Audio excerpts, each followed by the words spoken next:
তোমাদের মধ্যে ওই লোকটা বেশি কপালওয়ালা, ভাগ্যবান, যার প্রথম সন্তানটা কন্যা হয়। কি হয়? আপনাদের ঘরে প্রথম মেয়ে হয়েছে কার দেখি?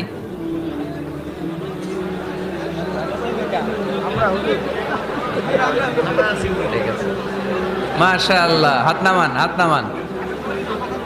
ছোট বাচ্চারাও তুলছে হাত। ওরা ভাবছে অন্যরাও তুলছে, আমরাও তুলি। তো মিন বারাকাতিল ইনাস, মিন বারাকাতিল মারআতি তাবকিরুহা বিল ইনাস। কোন নারী কতটা কল্যাণময় এটা বোঝার জন্য দেখতে হবে তার ঘরের প্রথম সন্তানটা কি। প্রথম সন্তান যদি কন্যা হয়, ওই ঘরে বরকত দেয় কে?